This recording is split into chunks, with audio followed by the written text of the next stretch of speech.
Welcome to Hey everybody, welcome back to another episode of Dota Sinsanity. I'm one of your co-hosts, Jamokin, joined today with my lovely other co-hosts, Greco and Welshie. How's everybody doing today? I'm fucking gone now, dude. Episode 27 was supposed to be mine. It's so different. I don't know what to do. What's happening? I give him the outro, and then he wants to do everything. All right, take it away, Jamokin. He's the captain. All right, so we're gonna start this off with story time. Yay, story time, because we all know this, but our guests don't. So, over last weekend, me and the boys decided we'd apply to get into Mensa. And so, we did as any... What is Mensa? Mensa is a high IQ society. We were going for Mensa International Society, and we wanted to go practice some... Oh, gee, I lost the page. How did Welshie get in? It was witchcraft and clowning, I believe. So anywho, we got all suited up and we went down, took the test, and we were really nervous, right? Mm-hmm. And I heard Welshie test. showed up to the witchcraft special interest group in his clown outfit. You're goddamn. Did that right. actually happen? Yeah, did that actually happen? Oh yeah, dude. It turns out that they combine both the witchcraft and the clowning classes because they're both kind of one and the same, Are you sure? Because we went to the clowning one and we were just, only doing the clowning. Oh. Yeah, there was no witchcraft. Yeah. I might have called a lot of try-hard witches clowns. Oh, that's unfortunate. Are you lying on our podcast, Welshie? No. Yeah. Would you lie? I just think there's a lot of upset witches. Why would you in this lie on the podcast? You really passed the Mensa IQ challenge, right? Oh, of course. What was the first question of it? Cubed or something? Yeah. Yeah, what's the first question? No, what was the first question? I don't know. Yeah, that's what I thought.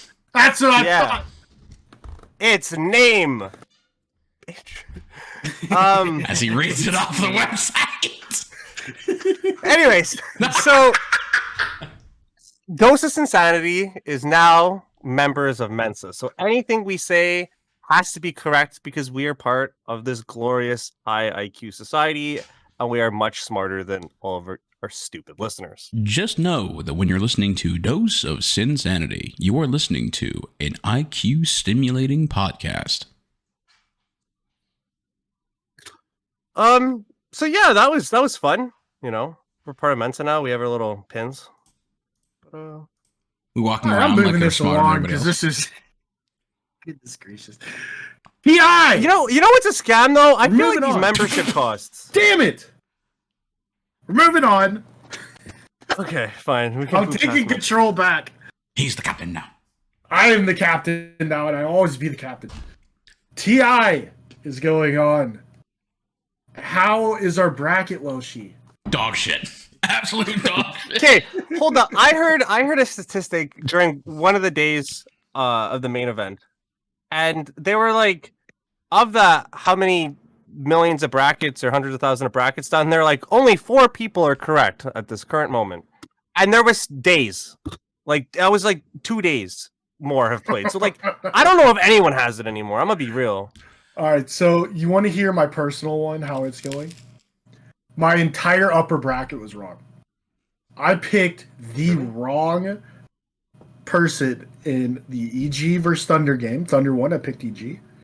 PSG LGD lost. OG lost. And Liquid lost. All of them were wrong.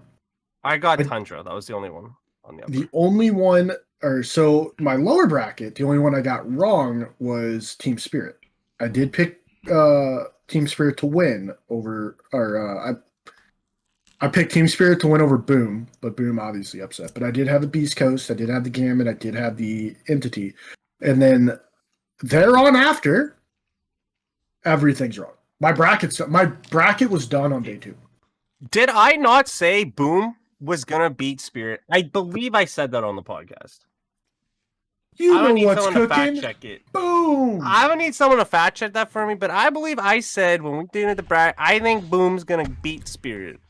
We did Y'all say said no. We did say You Tundra also said was RNG. going to. Yeah, I did say RNG. We did also say Tundra was going to be OG, and we were correct about that. So yay us. I have a feeling that EG isn't going to win it though, and that's like, Oh my gosh! like I know my That- winner isn't right. That brings you on to our next point. Like, what surprises have you seen? Oh my god! Because there's a few, and we'll start with the first one. Oh EG my going God. 0-4. The biggest kick in the dick to NA Dota has ever occurred, dude! Oh, it hurts my soul, man. 1TI. I'm here hopeful that we maybe as an NA as a region has an actual chance. Is looking fucking psyched. All of us saying it's EG's year, and then they get beat by SA twice. Breathe. It's okay. Is that enough to say that SA is no longer the weakest region in No, no way. Dota? We don't That accept now defeat. it's EG. No, NA best No, Dota. it's an A. NA best Dota. Fuck's sake, man. It was a fluke. It was a fluke. That's it. It's actually unbelievable. Like I mean, in all reality, like let's actually talk about it. Like they went. Is what it was though? Is it unbelievable? Maybe not. Well, obviously not. But I mean, like, I'll get your point across real quick. But I'll tell you to why. go top of bracket. How did they come out of groups? What was their score out of groups? Well, they're the top team out of groups. I know they're top. So, were they a little bit out on of groups? top? They were 14-4. Dude, so yeah, they had a. Well, I guess they were tied with Tundra, and they had a game on Liquid and a game on Secret.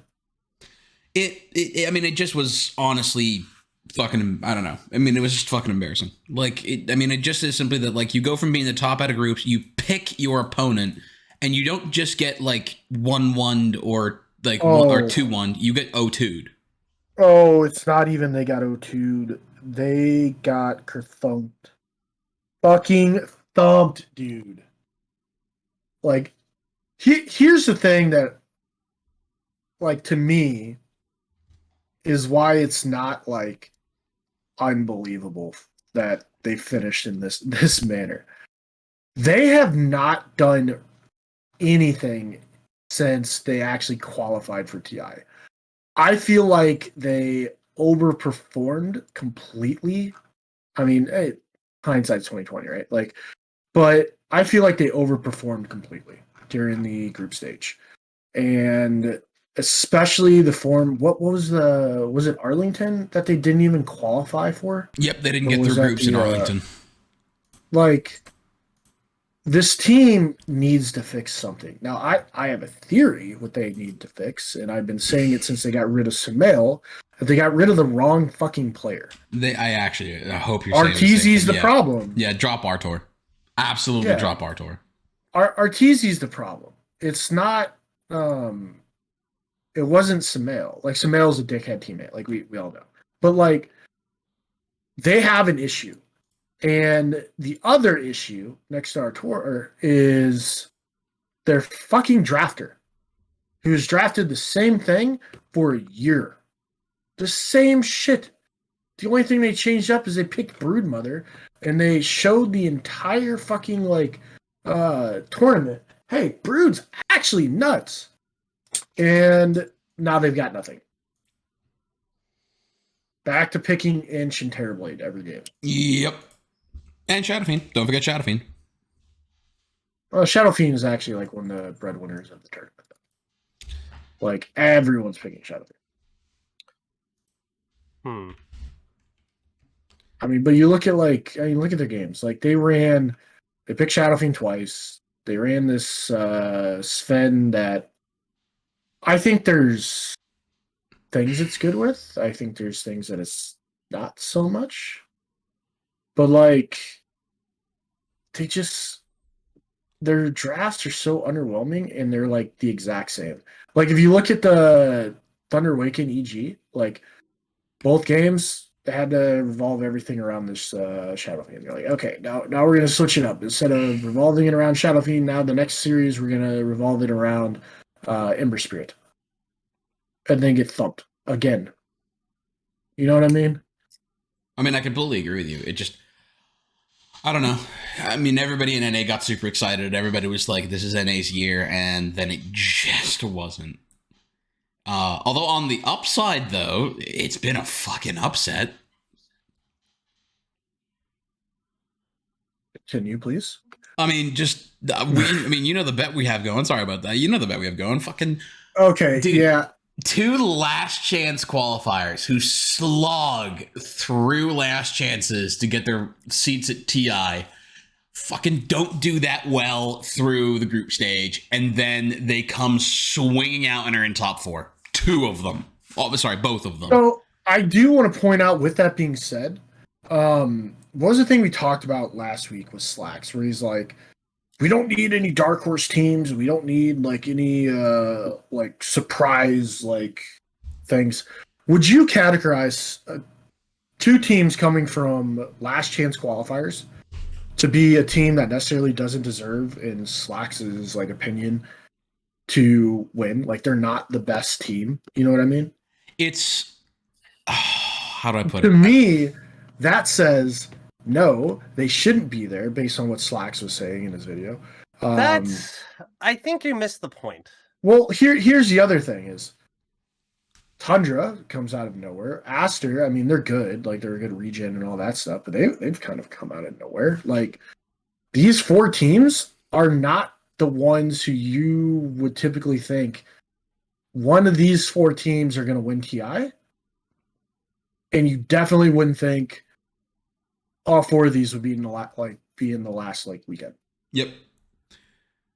I think what he was trying to say, and I don't know, I'm not Slacks, but what I think he was trying to get at was, you don't want the system designed in a way that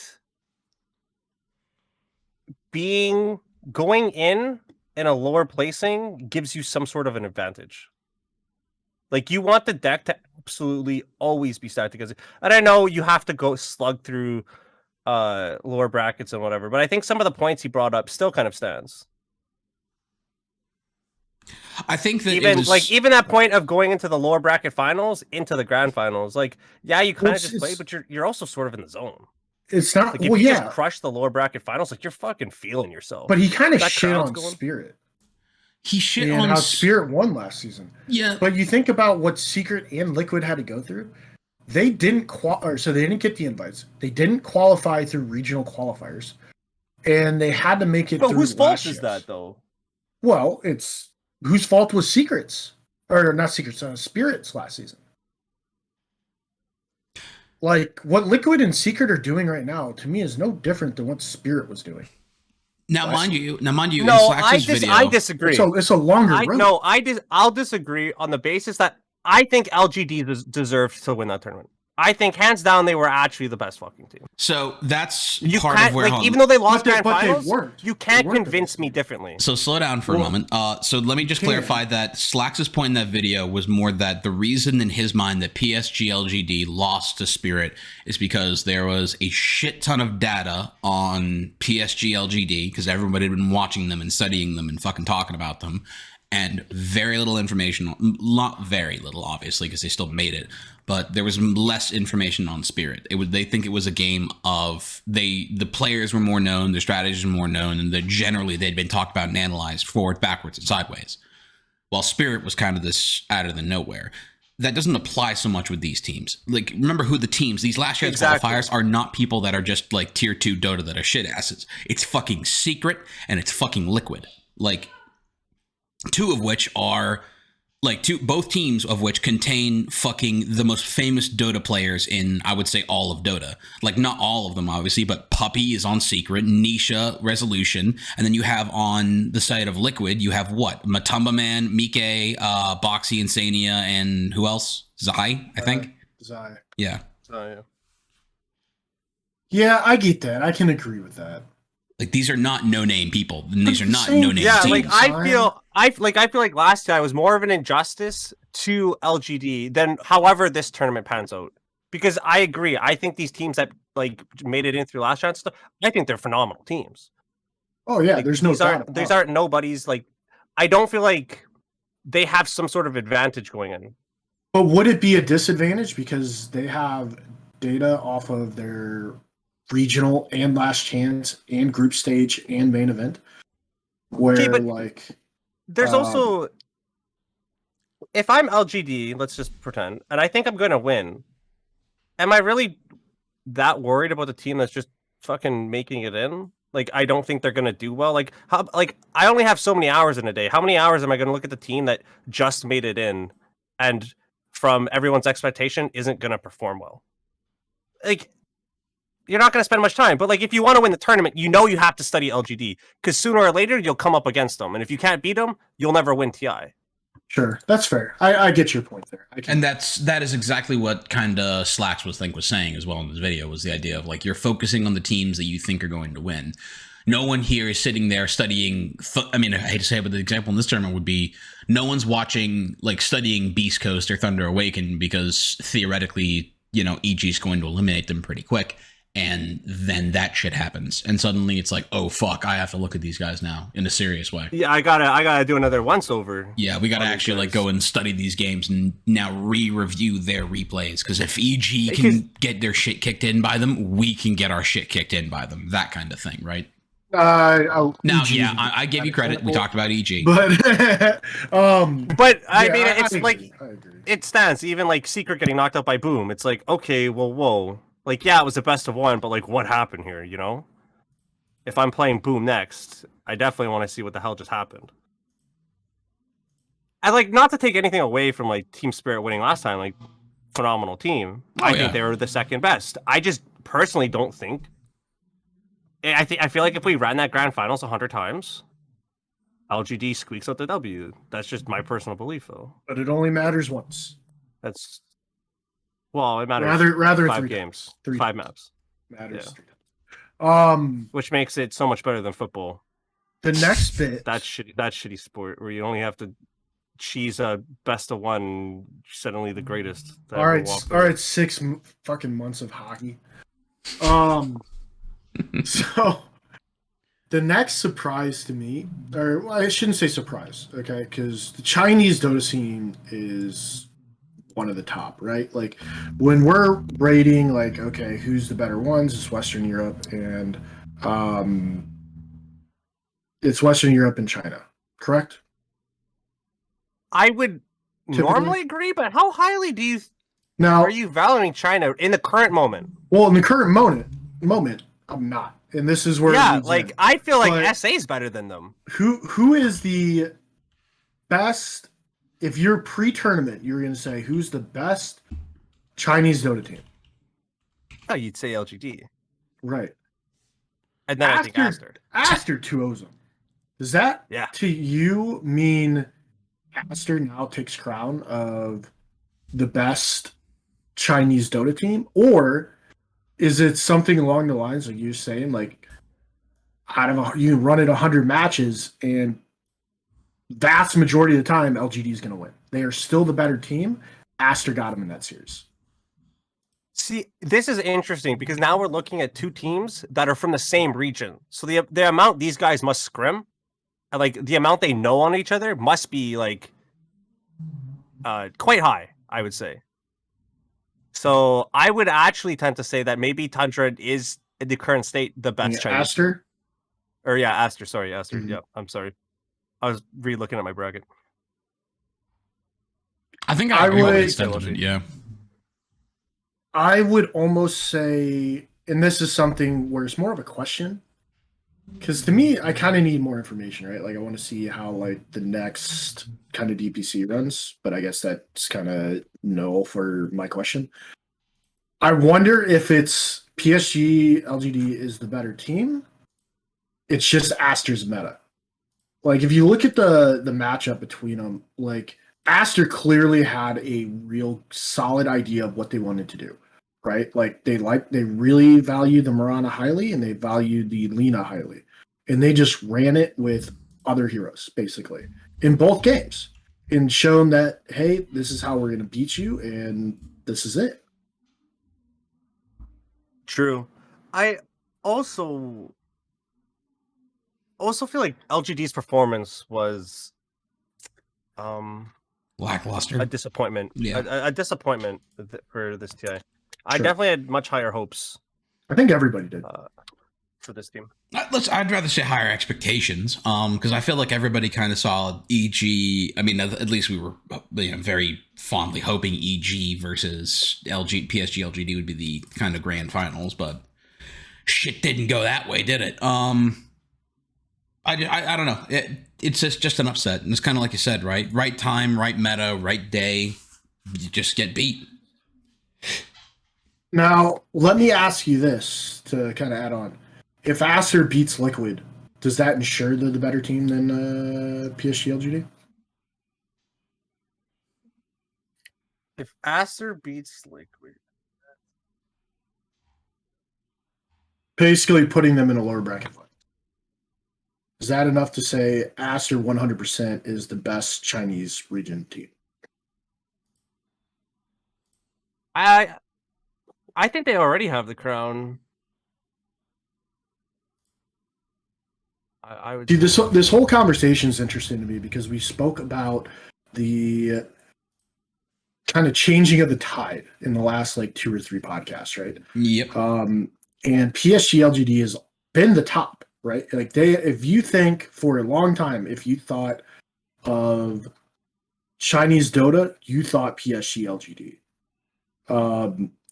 I think the last time it was different was Wings, but even then, like when Wings came through and won their TI, they were kind of a shock to everybody where it was like they kind of came out of nowhere in the previous, I think it was Major, and then all of a sudden started dicking everybody in TI. And it was very obvious that Wings was the best team. Like they're running things that nobody else ran. They were leading the whole meta all the way through, and they win. Okay, but like, didn't Wings show up just as fast as they disappeared? Well, they disappeared because of other issues like payment. No, but like what I'm saying is like they showed up out of nowhere. They dominated for about a year, half a year, probably, and then all of a sudden, and then just vanished. Like they just like well, you know. they were all banned from competing for a long time. That's true. So they disappeared because they were forced to disappear. They didn't disappear because they turned bad. You know what I mean? Fair. And then the next bit. So Tundra just collecting bodies through this, man. Yeah. Like with a solid group stage. I mean, to start out, they end up finishing 14-4, tied with EG. But unlike EG, they didn't stop. They kept it going. Just beating every single team that's in their way. Like, good on them. Like, this is a team that they were like invited team.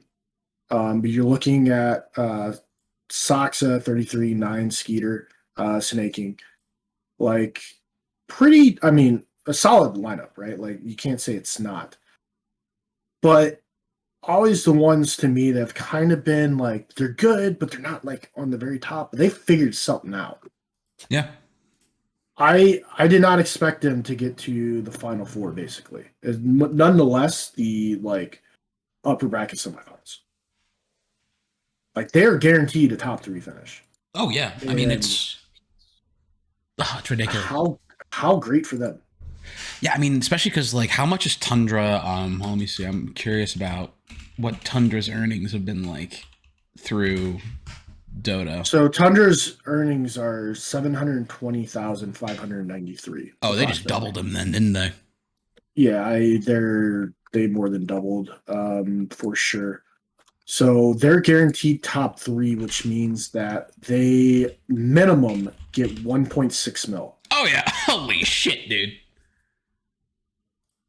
Oh, that's disgusting.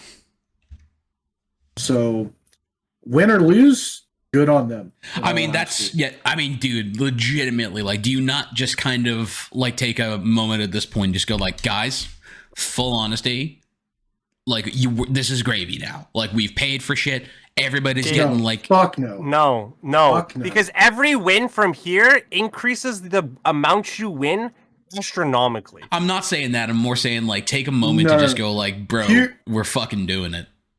Yes, you celebrate your wins, but you don't get satisfied. Fair. Teams that make it this far are not satisfied. The only thing on their mind that satisfies them at this point is winning the whole goddamn thing. Yeah, see, now that's where The ones like, and here's something where like we talked to Pooh, who was previously the manager of Thunder Awaken. And this is something I had conversations with him about.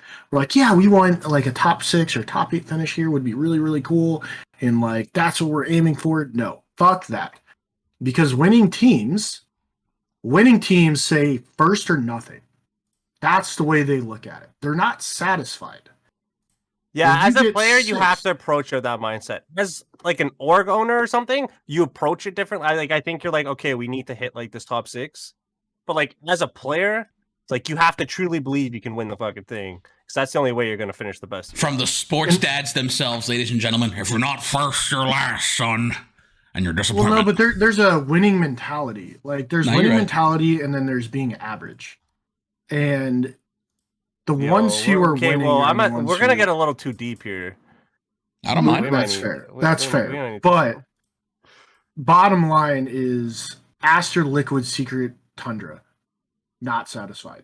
They will not be satisfied until like they raise the edges. Will they look back maybe a week after TI or something like that and be like, hey guys, we did really, really well. Let's build on this? Absolutely. But right now on their mind is nothing but raising the ages. Also, Welshie, Yeah. if they finish third, they get, what was it again, 1.6 mil? If they win, if they finish third, no 1.6. they get 1.6 $1,636,435. $435 at the current price pool.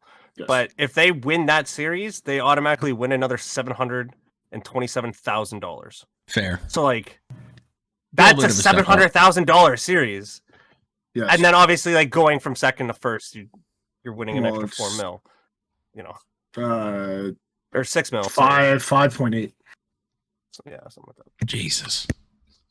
So like, going from like 13th to 16th to 9th through 12th, like it doesn't really fucking matter. We're talking like less than $100,000, but like the higher you go, the more important those wins start becoming for how much money you walk away with. The last bit. No. Thunder Awaken are with their recently their year's been phenomenal, right?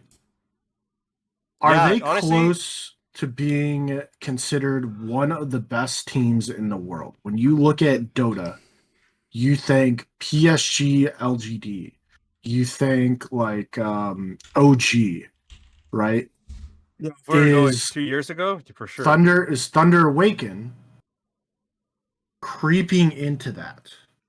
If their org wasn't such a fucking shithole, and they like would treat their players with like respect and not be so fucking stingy pieces of shit, I definitely think that they would be probably the best team in the world for 2022, 2023. So they're in I think those conversation players of like a juggernaut those players team, are- basically. Yeah, I think those players are fucking cracked, dude. I would agree with you. Like, I think I don't know it's- how many times on Pro Tracker I go and I'm like, all right, what's Paca's doing? Because I gotta see what the hell he's working on, because like sometimes he's just doing like crazy shit, and like it's phenomenal sometimes. So I think these players are great. I say Dota is so much fun to watch. Period, as well. Oh my Just god, makes it that SA much is the better. best, dude. Dude, But- nothing makes me more mad in my pubs when they're like, go farm. It's like, oh. No, I want to fight, please. Yeah, just Please! fucking let me go. See, Ernsta, let me. I'm I a have peacock. You gotta let me fly. that's that's something interesting. So like that was the so I don't think you guys probably managed to watch it yet, but I did send a video to both of you of if anybody remembers Balmy. Does anybody remember Balmy first off? Or Balmy, however you want to Okay, pronounce it. first off, I'd be amazed if you actually sent me a DM because you're impossible to get a hold of. So Can confirm. You can shit on me all you want, but that video is in our chat. So I briefly watched it, saw that it was an hour and a half, and said I'll watch chunks, but that's it. That's fair. Like He talks a little bit about like how he says the game. Like now, mind you, I've not been around since Dota 1, Heroes of New Earth, and then even the inception of Dota 2. It was about 2 years after Dota started. I got into Dota around TI3, TI4. And he talks about how Dota was a fighting game, like with a bunch of team fighting involved, and now it's become a farming game. And I don't know if that's true. Like, now, just talk to me for a second, real quick. Like, this game isn't the farming game as much anymore, I think, because all my games used to go 50 minutes. Like, 50 minutes was the standard time of a Dota game, and now that's long, like by most standards. Now, is that a difference of skill, or is that like something that's changed? It's a little bit of everything. So, way Dota used to be is 100. It was just fight, and it is a little bit different. Obviously, like your games at the lower brackets are longer than the games at the higher like skill brackets, and the main reason is missing timings, and being real efficient in timings. When you're strong and all that stuff, getting this item and playing. Where lower brackets, they want to farm until they're 3-4 slotted on your position 1, your position 2, and your position 3. Where at the higher brackets, you hit your blink dagger timing, you're playing off of that until like you need your next item in order to play. This last meta is a bit longer in the sense where it is more farming focused. Creeps matter more than they ever have because they added the flag creep. So now you have 2 creeps in a lane that are really highly contested. Not that they're not always contested, but like you have to get your range creep, you have to get your flag creep. Yeah, it's another part. So like that's more emphasis on farm. Farming patterns and efficiency is such a huge point in the game. I was gonna say that's the big one. I think a lot of it is. I think we play the map so much more efficiently than we did in the past. Yes. And with those 2 points is where I would say, yes, Dota is more of a farming game rather than a fighting game, at least in this current meta. I don't know. I think this is asking the wrong question. And the correct one? I'm struggling to figure out what the correct question is, but I don't think this is asking, in my opinion, the correct question. I'd have to sit and like kind of philosophize on this.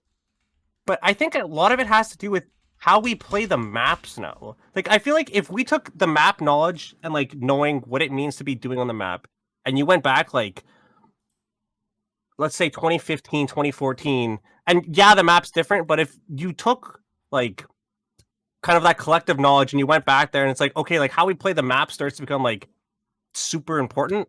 I don't think it was like considered as much. I agree. Everyone's getting better so rapidly, right? Yeah, I'm gonna hazard to also say, like, I don't know what the pros were thinking back then. Not a fucking pro, wasn't one back then either. But like now it's like, okay, what does this objective mean? Like, where are we on the map? Like, how does everything kind of correlate? And I think we just understand it so much better.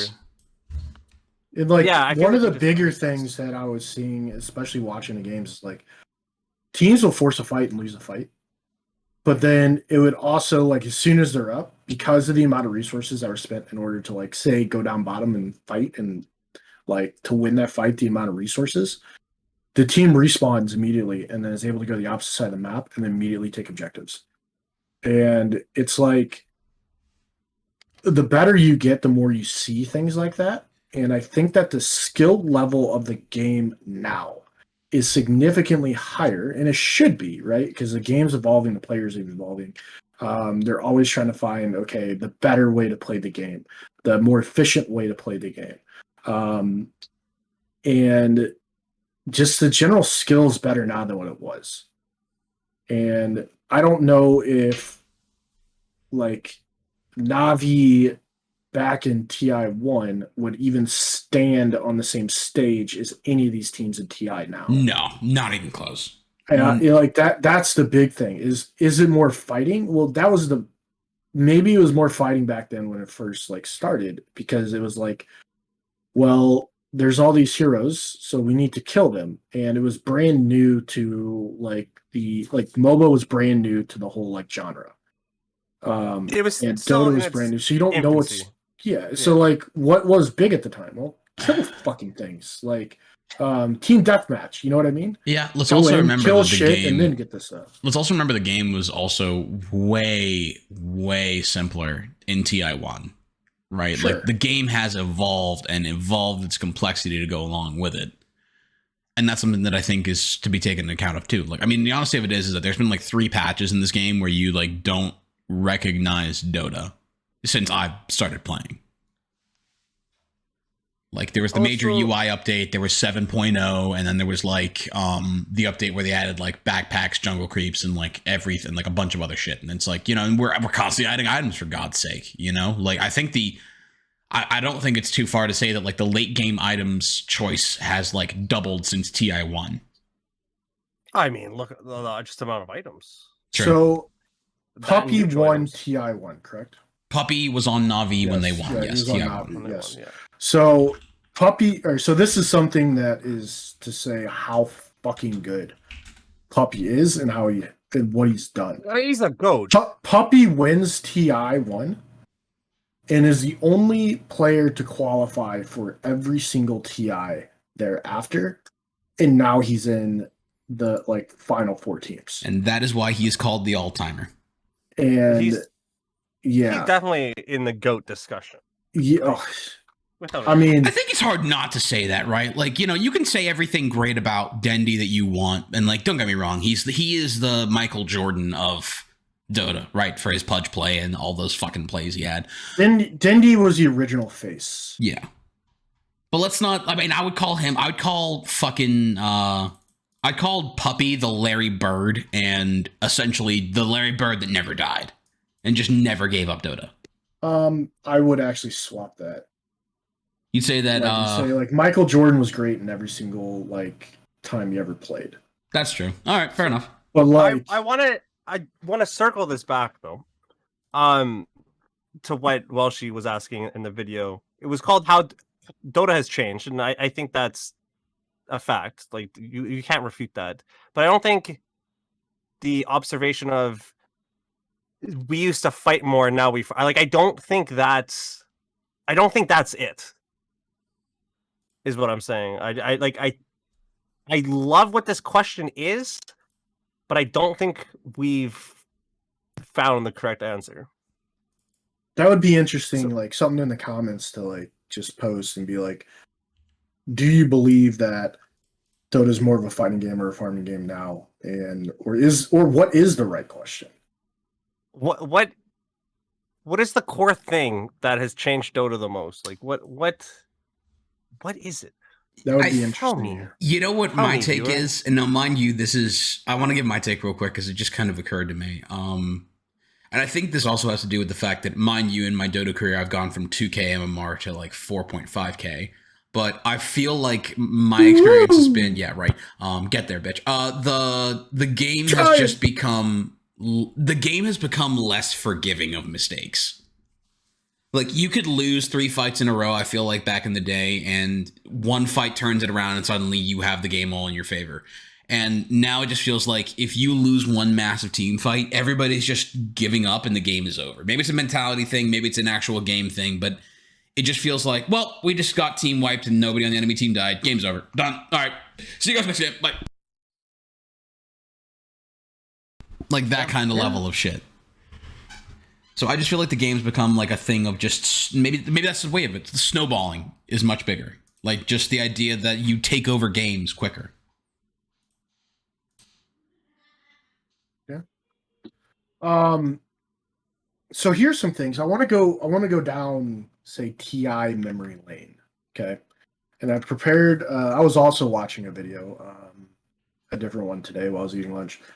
And it was one of the Dota archive videos where it talks about TI and it talks about like past Dota and all that stuff and interviews like some of the previous big names in Dota and kind of gets their opinion. If anyone's ever seen like NFL's Top 100, it's kind of like one of those where brings on topic. You kind of give details, talk about the thing, kind of bit. But it asks some fun questions, and I wanted to ask you guys, and get your opinions kind of on these. Just a little fun, like kind of quiz thing. I didn't study, so like. Well, no, I I really shouldn't. I wish you would've shouldn't given me a say. I head shouldn't up. say quiz. Oh fuck! Like this is gonna be But rough. first one is, who in your eyes is the most iconic team in TI history? Start with Ben first. I mean, it is. It's Na'Vi, right?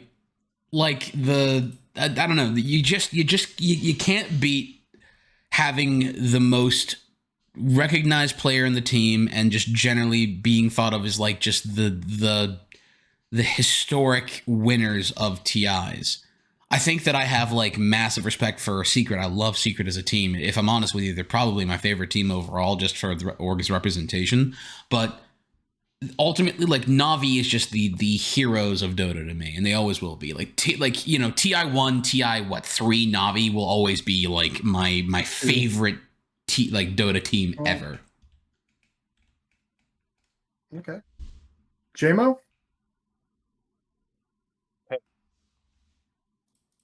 Oh. Who in your eyes is the most iconic team in TI history? I mean, I think it's hard to not think of OG winning back-to-back. Like, it's just something that's never been done. So I definitely think, like, they have a good run for it. Na'Vi, obviously. I mean, the OG days.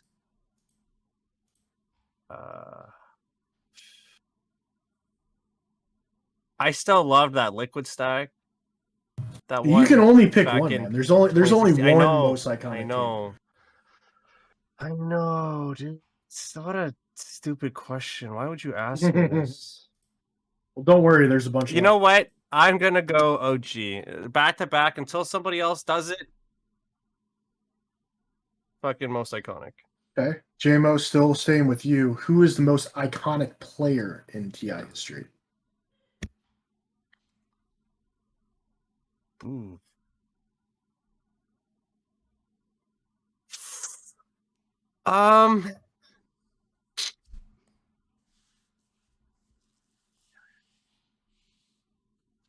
You hate me, don't you? You asked hard questions. You're such a fucking piece of shit.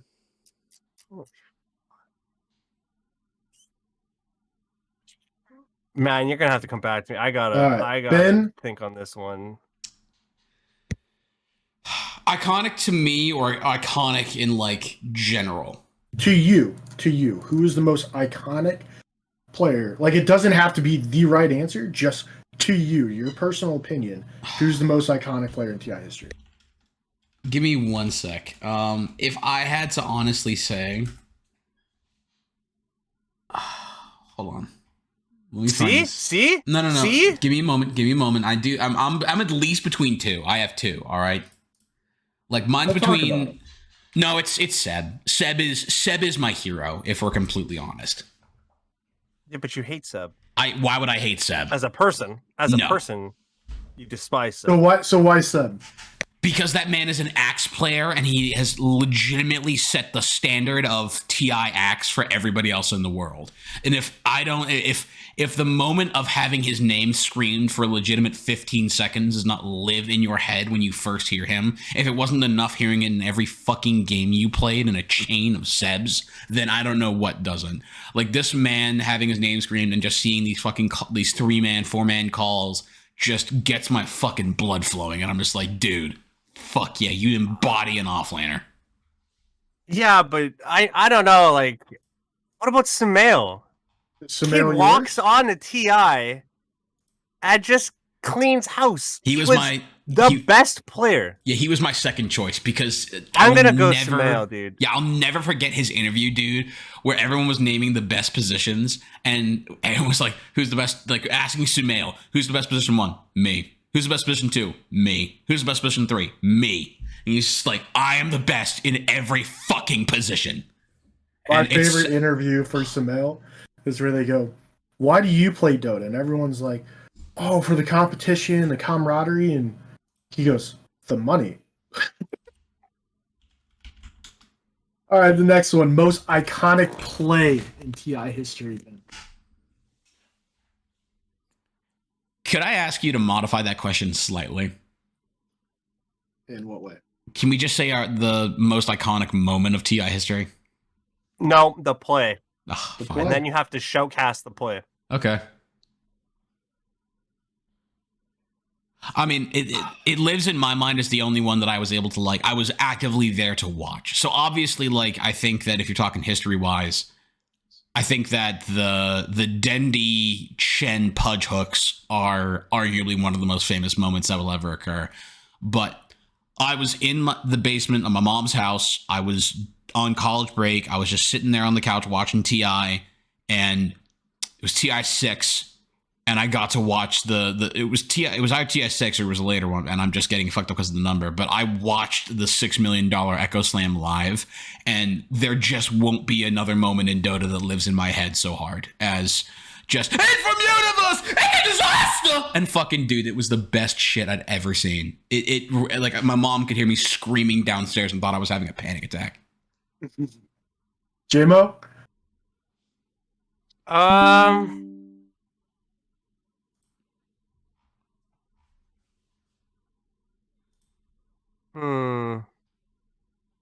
When Weeha's Meepo found Spectre and he hit OD Pixel with the absolutely perfect, and as OD Pixel was basically saying absolutely perfect in the cast. Best moment. 10 out of 10. Would watch again. No, Man. I like the Cap spraying water all over himself as well. That was a good one.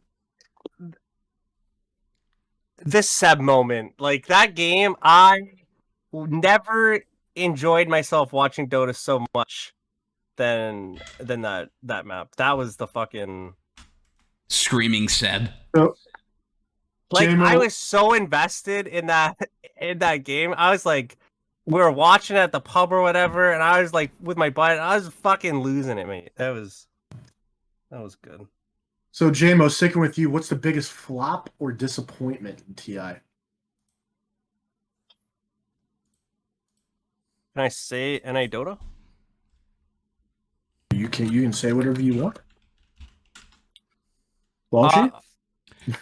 It's gotta be the Team Secret premiere. I think their TI premiere. I think it was. Because like Team Secret, when they what was Team Secret's first roster? It was Artor, I was RTZ, Puppy. Who else was on Secret's first roster? So in 2014, their roster was Kuroki, S4, Simba, Puppy, and No Tail. Yeah, I mean, listen to that, right? Like it's. Kuroki, S4, Simba, Puppy, and like you just said, like what you said, No Tail? No Tail. Yeah, like listen to that. That's a disgusting team. They walked out onto the stage wearing sunglasses like they were gonna do shit.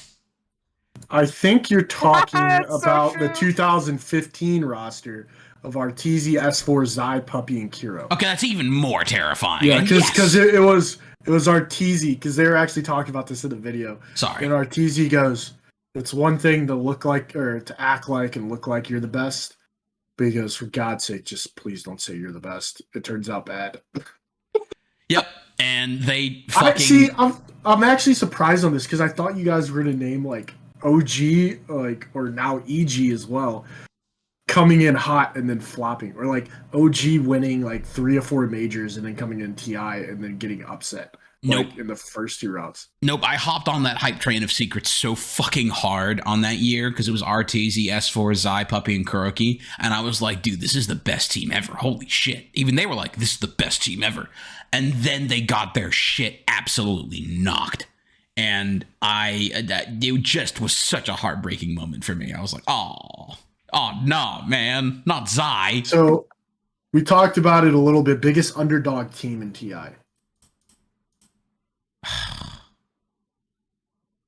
It's got to be Spirit. It has to be. What? How is it not OG in TI8 The fuck against do you mean? LGD? No, there's shit tons of underdog stories that have occurred. New B had a bottom bracket run to win their TI4, I think it was. I didn't watch TI4. Yeah. It was TI4, yes. Fake ass fan. Bro, I started playing Dota in 2015. Lick my balls, bro. Most iconic hero in TI history or hero combo. Pudge Chen. Yeah, I was about to say. Yeah, no, it's I Pudge know Chen. one of you guys. Yeah, both of you. Yeah. Yeah, no, it's Pudge 100%. Chen. I was thinking about this. I was like, it's that. It might be the Enigma from Dindy. Like, it could be the Puck from the Dream Coil. It could be the Echo Slam. It could be one of those, or like the Alchemist from the Alchemist and fucking Naga from that god awful fucking meta. Oh, Jesus. But No. most iconic strat in TI. I have a new one. I know what you're gonna say. And is it for an OG hero? No, I know who's the most iconic hero. Who? This TI, Marcy. Fuck that bitch. I mean, What a this TI. stupid hero. Yeah. What a stupid hero. That thing basically has to be 100% contest rate. Most iconic strat in TI. Ooh. I gotta We're say, almost done. We're almost done, by the way, fellas. if we gotta say most iconic, like strat specifically, I would say either like you have to talk about the fact that like there was a time in Dota where like it was just thought that it was like you game goes long. The way to win is Chinese Dota. Chinese Dota is characterized as fucking staying for the late game, farming your ass up, having this incredibly hard carry, and running it. And then whenever your hard carry is gigantic, you run it down and you take over the game. And Na'Vi is the ones who first kind of conceptualized Death Ball and like kind of named it, I think. And that was a great fucking story. But if I had to honestly say a team that is an icon for this, that is the most iconic strat in general. Yeah, their most iconic, the most iconic strat to me, like just individually, would have to be as a strat, would be Rat Dota when it was invented by Alliance in TI3. Fucking the days of Bulldog, dude.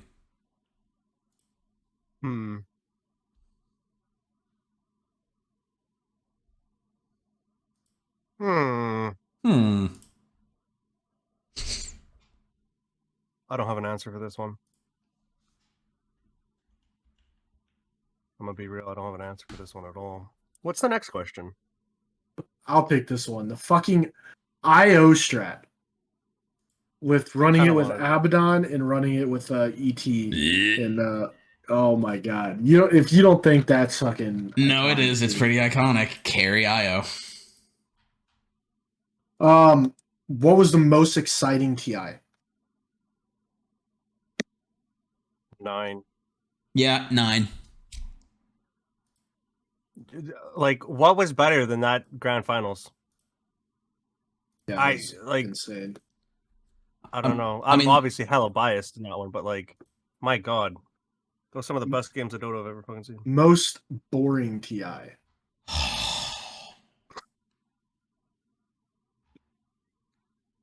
Have I ever had a snooze fest through TI?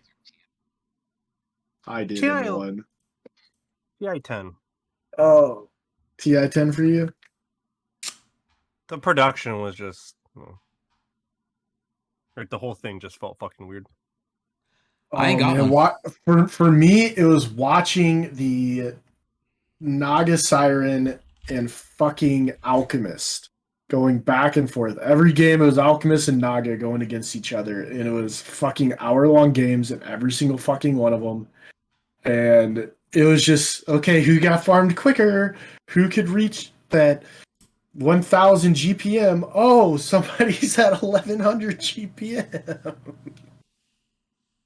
Like, and that's all it was. Like, it was just terrible. Yes. When are they going to change the draft order? and like how many picks Well, they and just- bans at what stage. They just did that. Just remember- that's a little. Well, they took out instead of second phase, they gave them 3 bans instead of the first phase having 3 bans. No, I know that, but when's the next change? I don't know. Hopefully after TI, because that's usually when they do it. So they get the whole year of like the new draft order kind of deal. Okay, well, hold up. No, I'm gonna stop this real quick because I'm gonna talk about something I want to talk about. It's related, I think, kind of in a roundabout way. Well, I was trying to say, I think they might No, have done it in the middle of the year the last time. Possibly. What I want to hear. I want to hear like an introspective from like Valve. I really want to know what the hell they're thinking about I want to know what they're thinking about Dota. I laid up till like 4 a.m. last night thinking about this. Like, man, what do they think? Like, what do they think about the pro scene? How do they feel about the meta? Like, how do they feel about the way they're going? What are they thinking? Like, what's happening? There is a video release, and I forget where I saw it. It might have been on the Play On server. Somebody posted, it was Gaben talking and saying there's been a lot of complaints about not having soundproof booths. They're going to be installed through the next or before the main event or before the finals and all that stuff. And then it goes on to saying, and to create a better viewer experience, behind the seats, there will be a large screen of the live stream. So even if you're leaving and getting up and leaving to go out of the arena, you never miss any of the playtime. It is showing like the booth and then how they can directly see the entire cast. Were they being funny? Please tell me they were being funny. Yeah, it was being funny. It was a voiceover of Gavin talking, but it was so funny. You got any more of these? No, that's it. Prime. Unfortunately. Okay, let me snag and take this over for 1 second. I'm the captain now. Yeah. I want to ask you guys one. Now, let's eliminate like plays outside of the actual TI games, like all the stuff that was in between the games. Anything in particular stands out as your favorite moment? Like those in between moments of games. She got interviewed. When she got interviewed by Slacks. Thanks, babe. Me and my mom lost it. Let's see. I want to say the moment that the first major that OG won to start their freaking parade, basically. Yeah. Where they just come in, they win a major, they win the next one. Like it was just like that was the time when I really started focusing on Pro Dota and really started watching. Like I was so engulfed by by OG and them just coming out of nowhere with this quote unquote super team, basically. Yeah. Like that's what I would say, probably. Okay. Gemma? And I'm speaking more like, you know, was there a pop-off that lives in your mind, like after the tournament, like the way Alliance did after they won? You just submitted a picture. Yep. And oh man, that's mine. That's a good one. That's mine. So I'm gonna talk about it. Why don't you just talk about it real quick? So that was my favorite moment that has ever happened in a TI outside of games, right? Because I mean, games are they're a fucking highlight reel just happening. But there was the All-Star match that happened. Was it TI 9 or was it TI 8? One of the two. Oh no, that was 6, dude. Was it 6? Fuck, I'm old. That's from that picture that you just showed that you're about to talk about. That's from 6? Okay. So TI 6, they had the All-Star match, and they did, for like the first time ever, they made professional like players captains, and they had, it was Team Donkey or something like that. They were playing for the cheese, and it was like Team Donkey versus like Team something else. And they picked people from the audience to play in this match. Like, so one of the captains was Puppy, and another captain was, I think it was Schwan, wasn't it? Sure. And they picked random people, it was whatever. They saw a Pudge cosplayer way up in the stands, and Puppy picked him. And the Pudge cosplayer runs down. And like, just like, oh yeah, fantastic. And who's that co-caster who's with Slacks all the time? What's her name? Casey? Yeah, Casey runs up to Puppy and is like, you know, how do you feel about your team? And Puppy's sitting next to the cosplayer who's playing as Pudge. And Puppy just says like, oh, sitting next to Dendy over here, you know, the Pudge. He's like, feel pretty good. And she goes, oh, yeah, it's not actually Dendy, though. He's just like, isn't it? And fucking she goes, it can't be. Pulls off this mask, and in this outfit, sweaty as shit, is Dendy sitting next to Puppy in TI6, which had not happened since TI3, I think. And I just lost my mind because it was just the two greats were back together. And for anybody who doesn't know, there's a fucking post that was made that completely encapsulates this, which is marry a person that looks at you the way Puppy looked at Dendy in that moment. Because holy shit, it was just a look of, it's my brother again. And I got emotional about it. I was like, the boys are Don't back marry in your town, brother, dude. Do not marry your brother. Hold up. Do not marry your something to tell brother. Fuck off. But yeah, dude, that was a great fucking moment. Oh, it was beautiful. And it was a moment that will forever. I was hype as fuck when I saw that. I was just, yeah, the boys are back in town. It's about to get real. That's fucking awesome. And then they got reamed. Can I move it along here? Yeah, you go got ahead. another one? Or okay. So December 9th, we begin the PSGS Winter 22 Invitational.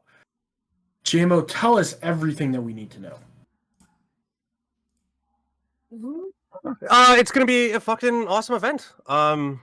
It's gonna be classified as a tier 4 Dota 2 tournament. $500 prize pool will be up on Liquipedia, so you can immortalize yourself by winning and playing in the PSGS Invitational. Gonna have your name on a website. Yes. I mean, your team and everything. you can feel like a big boy. It's a big chance for a lot of you, especially watching how some of you play. There were some complaints last season. Correct? We had Or some the complaints. Last game. It was too short. There weren't enough games, and we took that advice to heart. And so that's why, if you have the longest possible run, you will play 31 matches through our open quals, through our round robin group stage, and then making a lower bracket run. Tiebreakers. Tiebreakers, and then making a lower bracket run all the way to the finals, assuming all your series run the best of 3 and best of 5 in the finals. You can get up to 31 games of Dota.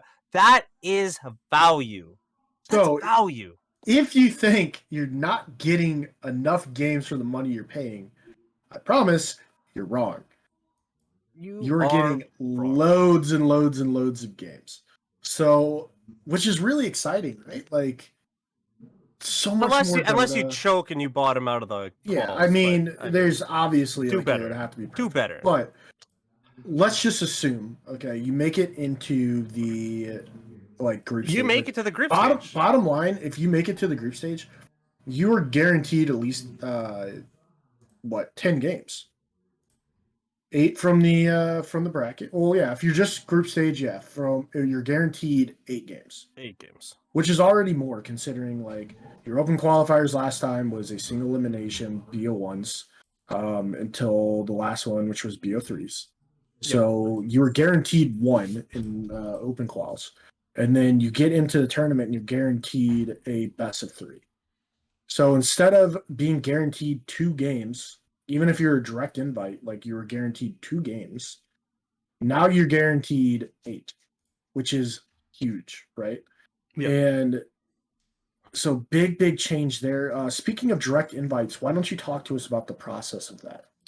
So again, we are doing direct invites for this event. If you played in the last one, you'll be familiar with the idea, but for those of you who have not, you can head over to the PSGS Invitational Discord. The link will hopefully be in this video's description. And you'll be able to make a ticket in the server with your team name, the MMR of the players, the positions of the players, and why your team should be invited for a chance to be a direct invite into the group stage. So you will get free entry into the tournament. You'll bypass the open quals and guarantee yourself 8 games for free. Those of you so we have 6 direct invite slots, and the other 4 will come from the open quals. So if you don't get a direct invite, there still are 4 slots to be gained from playing the open qualifiers. Once you hit into the group stage, then how does that separate, and what's the point of the group stage to get into the brackets? So the group stage will be, again, there's 10 teams split into 2 groups. It'll be a round robin, so you'll play everybody in a best of 2. If memory serves me right. Yes, 2 games. And BO2s. then BO2s, yeah. And then you go to, well, I don't know, would it be best? You play 2 maps per series, and then we'll have tiebreaker day, and the bottom 2 teams, or the bottom team from each group, will be eliminated from the event, and then the top 2 from each group will be in the upper bracket of the main event, and the Third and fourth. next 2, the third and fourth team, will be the lower bracket of the main event. So So it's for making the main event and seeding the main event as well. yeah, and like I said, it's a ton of games. It's going to be, we got a great group of casters ready on board, ready to go. It's Our going to be casters are exciting. stacked.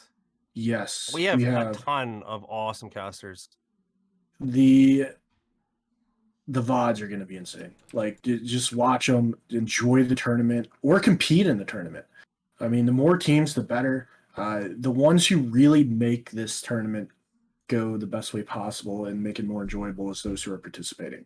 The last invitational, we had teams all the way from the legend bracket all the way up to immortals and even a pro that was playing.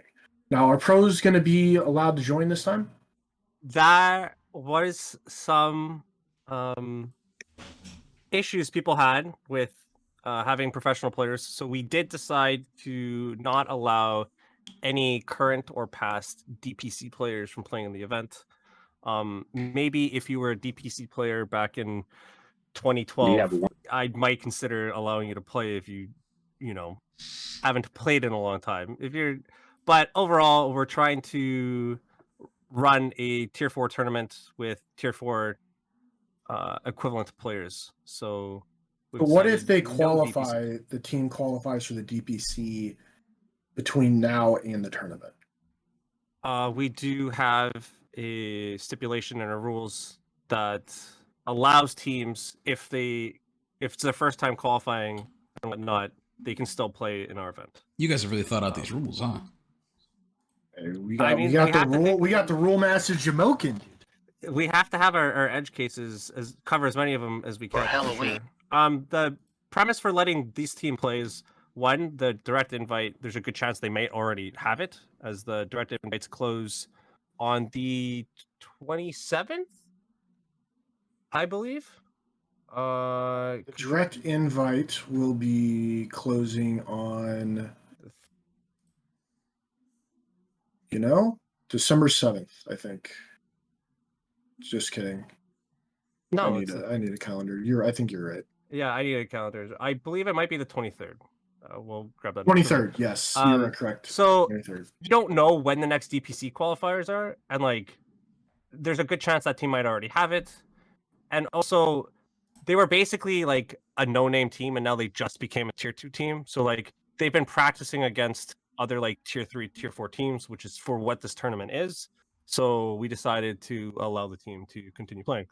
And we had to be ready for this because we do know of some teams that are intending to run the qualifiers that have already submitted direct invite requests.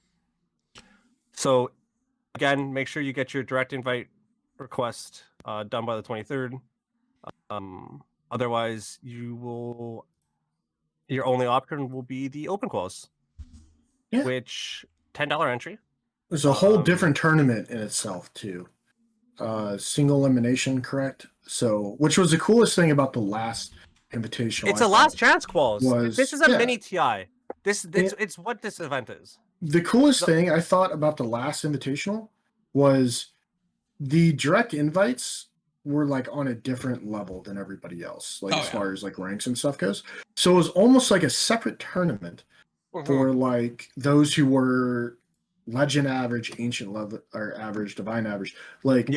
Everyone got to participate in it was essentially 2 separate tournaments. Yeah, And it was because we really did- cool to see the difference. We did have that line on the direct invites where it's like, these are the teams that are like really solid stacks, really high MMR players, and then it perfectly cut where these ones are all fairly clumped together. So it was kind of like two events. Really, really excited for it. Yeah, and the open calls are so exciting. Again, it's those single elimination matches, so anyone can take it. There can always be upsets. And the last bit, dark and darker, fellas. See you in the fucking dungeon, boys. Oh my god! I am finally so back. ready. I am. What are we so doing ready. right after this? Oh my god, dude! Yeah, buddy. If you Dark get and darker gangbanged by time. 3 rogues in a room, fuck it, it's me, dude. I'm playing all 3 of them. Don't even at me because I ain't opening Discord. Yeah. Dark and Darker 2-day play test. I am pumped. Up. Yes. I am no life in this all weekend. Same. And with that being said, that's going to do it for us. Thank you very much for listening. See you guys next time. Laters. Have a good one.